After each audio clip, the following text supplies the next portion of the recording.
Welcome to Chalk Talk, your source for Buckeye Athletic news, updates, and analysis. I'm Maddie Spielman alongside Andrew Todd Smith, and joining us on the show today, 6'7" senior forward walk-on, but recently scholarship recipient, Jake Lorbach. Welcome to the show. Thank you. I'm pleasure to be here.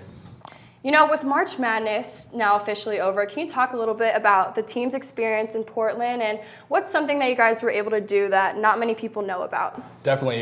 We had a great time out there. I know the day after we got there, we headed out to the Nike headquarters, and we actually had a practice there, and it was great to see that whole facility. It was cool because when we walked in, there were like a bunch of different rooms with different athletes there testing out the new Nike gear, and then they brought us up to the gym that they had there, and we had a great practice before we had to head over to the Portland Trail Blazers arena.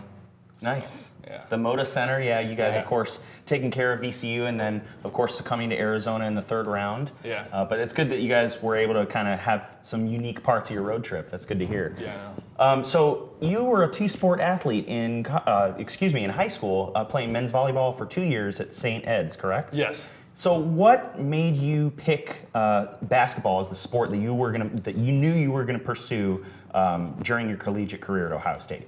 Well, the biggest problem I had with volleyball back in high school was the travel club aspect of it was where most kids got their scholarships. And so I wasn't able to do that since that season ran over the high school basketball season. And so it was tough for me to be able to make that commitment when I had the basketball commitment at the same time.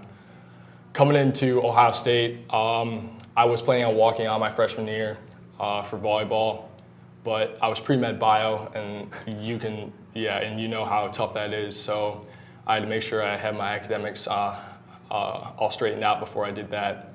And then when springtime came around, the end of my freshman year, I made the choice that I was going to try to walk on basketball because that was the sport I loved the most. That's awesome. And Jake, I don't know if you're aware of this, but DeAndre Russell kind of stirred the pot when he said he chose to wear the number 0 because that's the number of people that can guard him. Was there any motivation behind you choosing the number 34?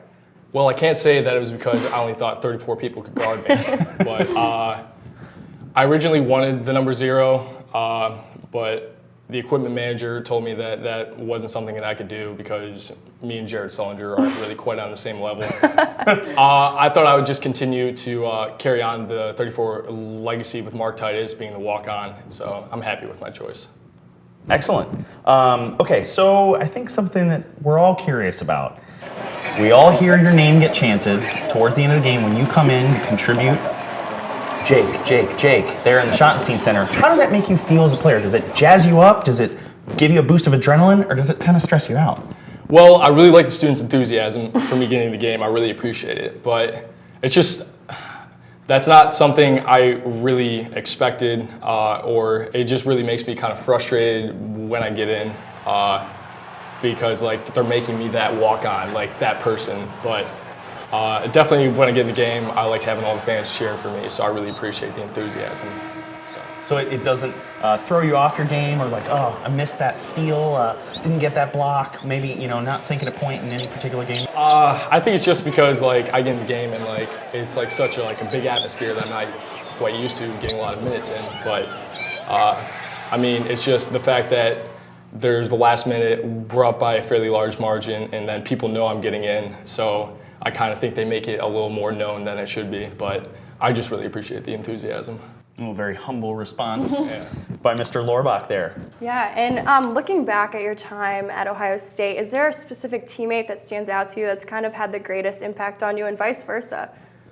Well, I kind of think that with D'Angelo coming in this year, he was the one that had the biggest impact on me improving various aspects of my game because he is such a great overall player. And so working with him with the minutes I get in practice, me and him definitely work well together because I understand what I need to do, and he knows how to get me the ball, he knows how to get other people the ball, so I definitely think I've learned the most from him.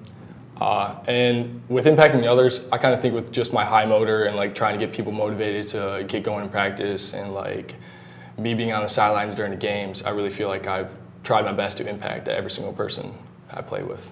Awesome. Wonderful to hear. So another thing that I think a lot of people are curious about, your future plans. Do you want to stick with the sport of basketball if you're able? And where do you see yourself after graduating from Ohio State? With going professional basketball, I feel like there's really limited options for me right now just because I haven't seen quite the minutes that most other people have. But if that's like an option that's still out there, even if it's for just a little bit of money, I would love to like go for the experience and like keep continuing to be competitive.